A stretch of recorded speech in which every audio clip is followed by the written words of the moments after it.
is the story of Abraham, Genesis chapter 15, starting at verse 1. After this, the word of the Lord came to Abram in a vision. He said, "Do not be afraid, Abram. I am giving you a very great reward." Abram replied, "Lord God, what canst thou give me? I have no standing among men, for the heir to my household is Eliezer of Damascus." Abram continued, "Thou hast given me no children, and so my heir must be a slave born in my house." Then came the word of the Lord to him. "This man shall not be your heir. Your heir shall be a child of your own body." He took Abram outside and said, "Look up into the sky and count the stars if you can. So many," he said, "shall be your descendants." Abram put his faith in the Lord, and the Lord counted that faith to him as righteousness. He said to him, "I am the Lord who brought you out from Ur of Chaldees to give you this land to occupy." Abram said, "O Lord God, how can I be sure that I shall occupy it?" The Lord answered, "Bring me a heifer 3 years old, a she-goat 3 years old, a ram 3 years old, a turtle dove, and a fledgling." He brought him all these, halved the animals down the middle, and placed each piece opposite its corresponding piece. But he did not have the birds. When the birds of prey swooped down on the carcasses, Abram scared them away. Then, as the sun was going down, a trance came over Abram, and a great fear came upon him. The Lord said to Abram, "Know this for certain, that your descendants will be aliens living in a land that is not theirs. They will be slaves and will be held in oppression there for 400 years. But I will punish that nation whose slaves they are, and after that they shall come out with great possessions. You yourself shall join your fathers in peace and be buried in good old age. And the fourth generation shall return here, for the Amorites will not be ripe for punishment till then." The sun went down, and it was dusk, and there appeared a smoking brazier and a flaming torch passing between the divided pieces.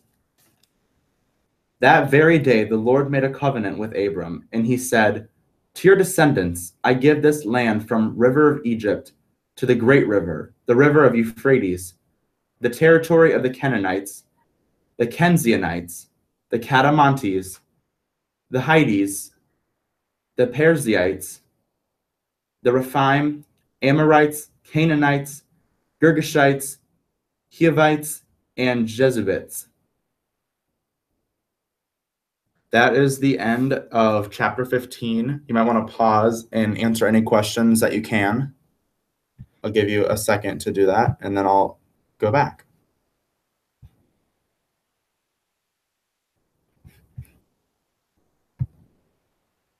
All right. This is chapter 16 of Abraham's story. Abram's wife, Sarai, had borne him no children. Now she had an Egyptian slave girl whose name was Hagar. And she said to Abram, "You see that the Lord has not allowed me to bear a child. Take my slave girl. Perhaps I shall found a family through her." Abram agreed to what his wife said. So Sarai, Abram's wife, brought the slave girl Hagar, the Egyptian, and gave her to her husband, Abram, as a wife. When this happened, Abram had been in Canaan for 10 years. He lay with Hagar, and she conceived. And when she knew that she was with child, she despised her mistress. Sarai said to Abram, "I have been wronged, and you must answer for it. It was I who gave my slave girl into your arms, but since she has known that she is with child, she has despised me. May the Lord see justice done between you and me." Abram replied to Sarai, "Your slave girl is in your hands. Deal with her as you will." So Sarai ill-treated her, and she ran away.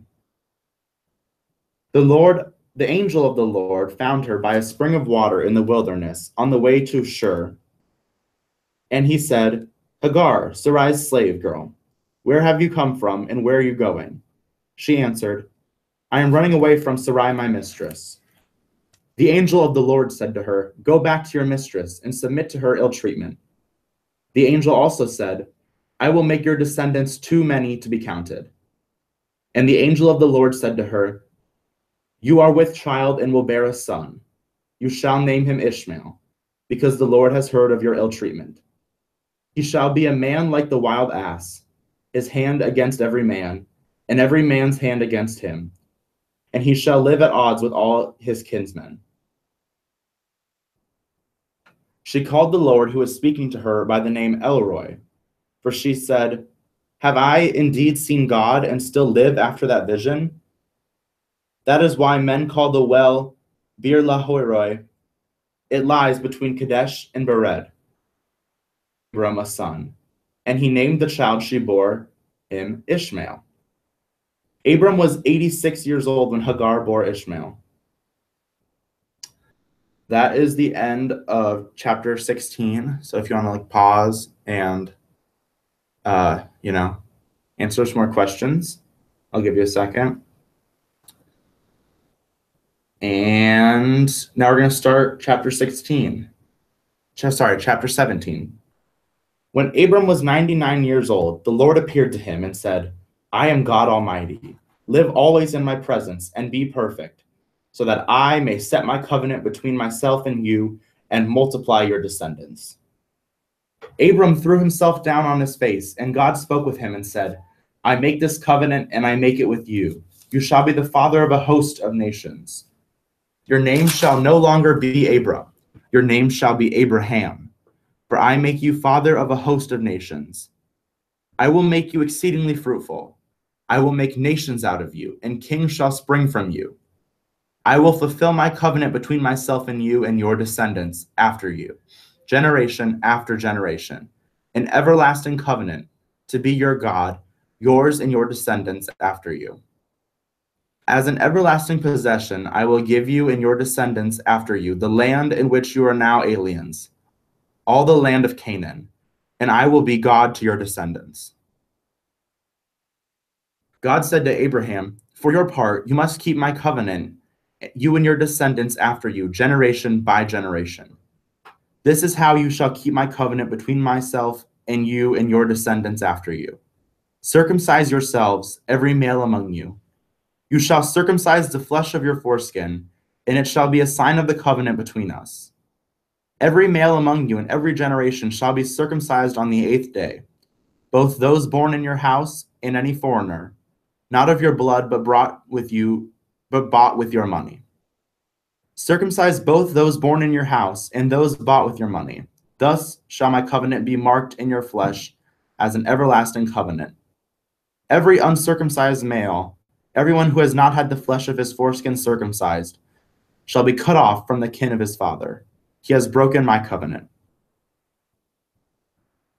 God said to Abraham, As for Sarai your wife, you shall call her not Sarai, but Sarah. I will bless her and give you a son by her. I will bless her, and she shall be the mother of nations.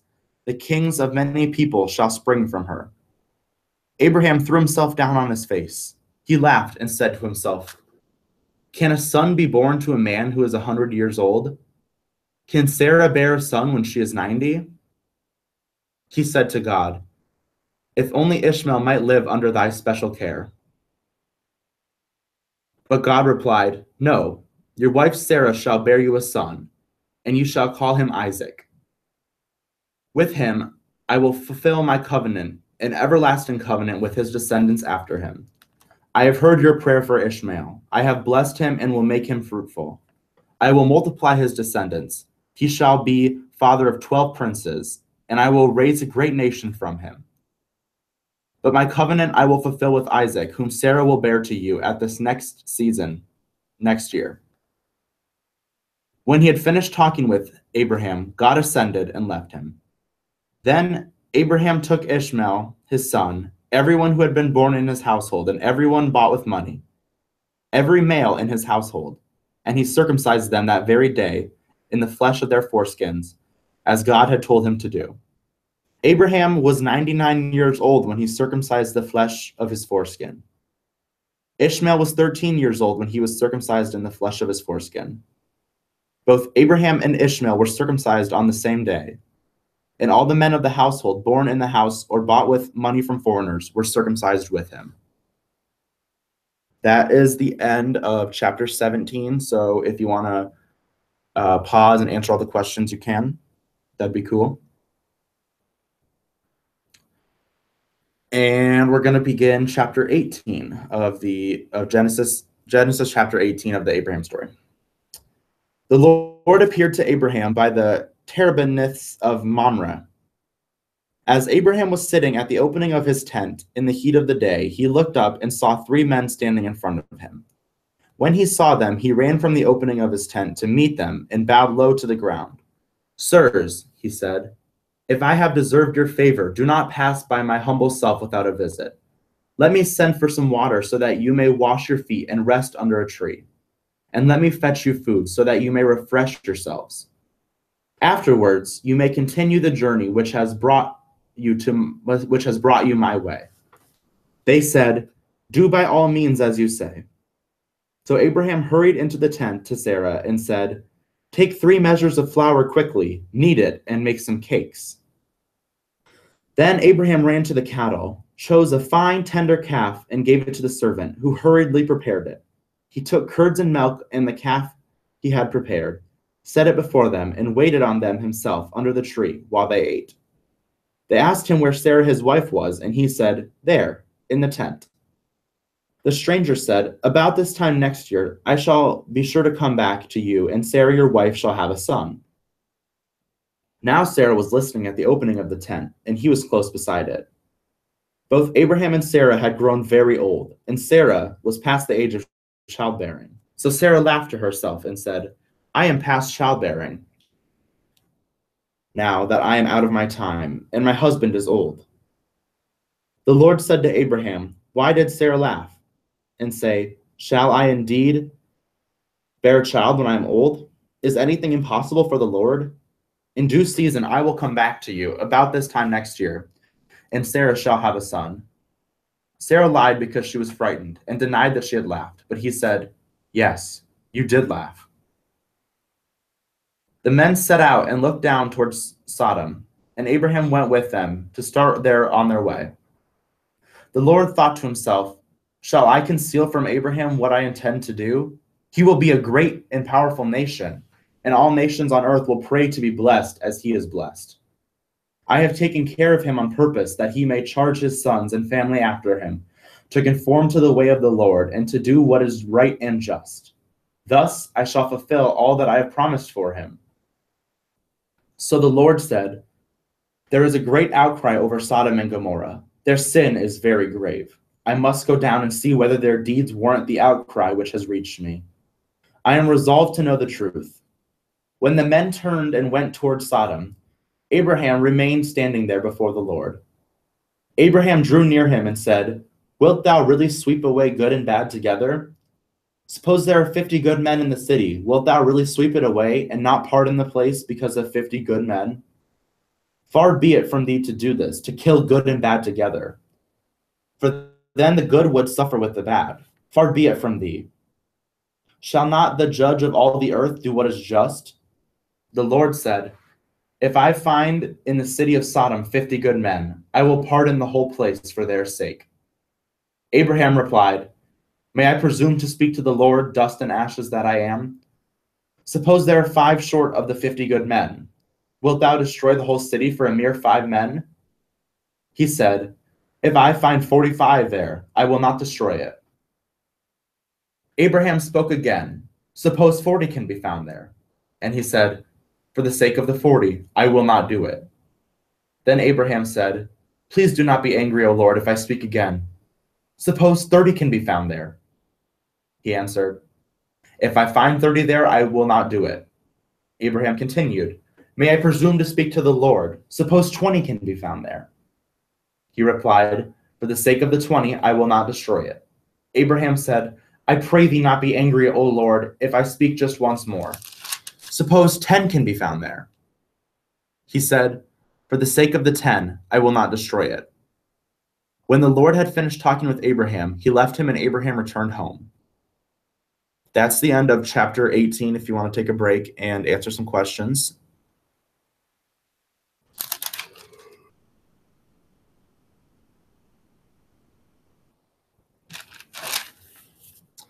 All right, we're going to start chapter 19 of Genesis. Came to Sodom in the evening, and Lot was sitting in the gateway of the city. When he saw them, he rose to meet them and bowed low with his face to the ground.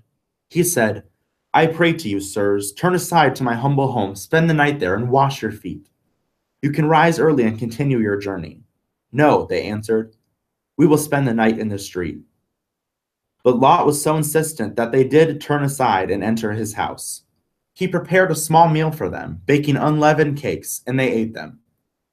Before they lay down to sleep, the men of Sodom, both young and old, surrounded the house, everyone without exception. They called to Lot and asked him where the men were who had asked to enter the house that night. Bring them out, they shouted, so that we can have intercourse with them. Lot went out into the doorway to get them, closed the door behind them, and said, No, my friends, do not be wicked. Look, I have 2 daughters, both virgins. Let me bring them out to you, and you can do what with them you like. But do not touch these men, because they have come under the shelter of my roof. They said, Out of our way! This man has come and settled here as an alien. And does he now take it upon himself to judge us? We will treat you worse than them. They crowded in on the man Lot and pressed close to smash in the door. But the 2 men inside reached out, pulled Lot in, and closed the door. Then they struck the men in the doorway with blindness, both small and great, so that they could not find the door. The 2 men said to Lot, Have you answers here? Have you anyone else here, sons-in-laws, sons or daughters, or any who belong to you in the city? Get them out of this place. The Lord is going to destroy the city. But they did not take him seriously. It was dawn. The angels urged Lot to go, saying, Be quick, take your wife and your 2 daughters who are here, or you will be swept away when the city is punished. When he lingered, they took him by the hand with his wife and his daughters, and because the Lord had spared him, led him on until he was outside the city.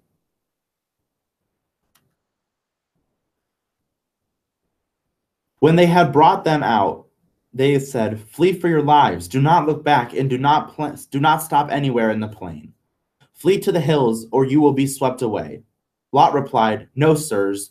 You have showed your servant favor, and you have added to your unfailing care for me by saving my life. But I cannot escape to the hills. I shall be overtaken by the disaster and die. Look, here is a town, only a small place, near enough for me to reach quickly. Let me escape to it. It is very small, and save my life. He said to him, I grant your request. I will not overthrow this town you speak of. But flee there quickly, because I can do nothing until you are there. That is why the place was called Zor. The sun had risen over the land as Lot had entered Zor, and there the Lord rained down fire and brimstone from the skies of Sodom and Gomorrah. He overthrew the cities and destroyed all the plain, with everyone living there and everything growing in the ground. But Lot's wife, behind him, looked back, and she turned into a pillar of salt. Next morning, Abraham rose early and went to the place where he had stood in the presence of the Lord. He looked down towards Sodom and Gomorrah, where all the wide extent of the plain. And there he saw the thick smoke rising high from the earth, like the smoke of a lime kiln. Thus, when God destroyed the cities of the plain, he thought of Abraham and rescued Lot from the disaster, the overthrowing of the cities where he had been living. Lot went up from Zor and settled in the hill country with his 2 daughters, because he was afraid to stay in Zor. He lived with his 2 daughters in a cave. The elder daughter said to the younger, Our father is old, and there is not a man in the country to come to us in the usual way. Come now and let our father drink wine and lie with him in this way, keep the family alive through our father. So that night they gave him wine to drink, and the elder daughter came and lay with him, and he did not know when she lay down and when she got up. Next day the elder said to the younger, Last night I lay with my father. Let us give him wine to drink again tonight. Then you go in and lie with him. So we shall keep our family alive through our father. So they gave their father wine to drink again that night, and the younger daughter went down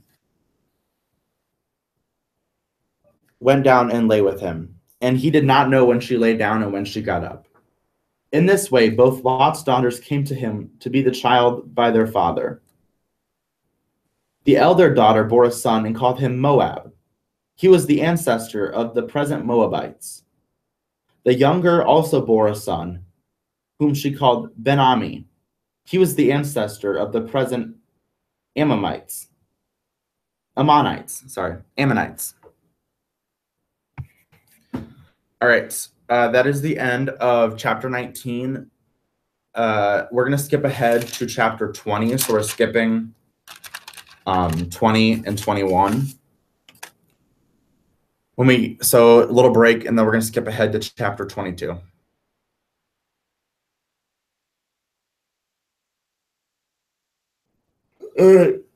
Here's the beginning of chapter 22 of Genesis. The time came when God put Abraham to the test. Abraham, he called out, and Abraham replied, "Here I am." God said, "Take your son Isaac, your only son, whom you love, and go to the land of Moriah. There you shall offer him as a sacrifice on one of the hills, which I will show you." So Abraham rose early in the morning and saddled his ass, and he took with him 2 of his men and his son Isaac. And he split the firewood for the sacrifice and set out for the place of which God had spoken. On the 3rd day, Abraham looked up and saw the place in the distance. He said to his men, "Stay here with the ass while I and the boy go over there. And when we have worship, we will come back to you." So Abraham took the wood for his sacrifice and laid it on his son Isaac's shoulder. He himself carried the fire and the knife, and the 2 of them went on together. Isaac said to Abraham, "Father," and he answered, "What is it, my son?" Isaac said, "Here are the fire and the wood, but where is the young beast for the sacrifice?" Abraham answered, "God will provide himself with a young beast for a sacrifice, my son." And the 2 of them went on together and came to the place where God had spoken. There Abraham built an altar and arranged the wood. He bound his son Isaac and laid him on top of the altar on top of the wood. Then he stretched out his hand and took the knife to kill his son. But the angel of the Lord called to him from heaven, "Abraham, Abraham." He answered, "Here I am." The angel of the Lord said, "Do not raise your hand against the boy. Do not touch him. Now I know that you are a God-fearing man. You have not withheld from me and your son, your only son." Abraham looked up, and there he saw a ram caught by its horns in the thicket. So he went and took the ram and offered it as a sacrifice instead of his son. Abraham named that place Jehovah-Jireh. And to this day, the saying is, "In the mountain of the Lord it was provided." The Lord called from heaven a second time to Abraham. "This is a word of the Lord. By my own self I swear, inasmuch as you have done this and have not withheld your son, your only son, I will bless you abundantly and greatly, multiply your descendants until they are as numerous as the stars in the sky and the grains of sand on the seashore. Your descendants shall possess the cities of your enemies. All nations on earth shall pray to be blessed as your descendants are blessed, and this because you have obeyed me." Abraham went back to his men, and together they returned to Beersheba, and there Abraham remained. After this, Abraham was told, "Milcah has borne sons to your brother Nahor, Uz his first son, and then his brother Buz, and Kemuel father of Aram, and Kesed, Hazal, Kedash, Jidpah." Sorry, I skipped a page. "And Bethel, and a daughter Rebekah has been born to Bethel. These 8 Milcah bore to Abraham's brother Nahor. His concubine, whose name was Ramah, also bore him sons, Tabah, Gamah, Tahash, and Makkah." That's the end of Genesis chapter 2. You should be able to answer all the questions on the homework now. Yeah, there's a lot of names in there. Good luck.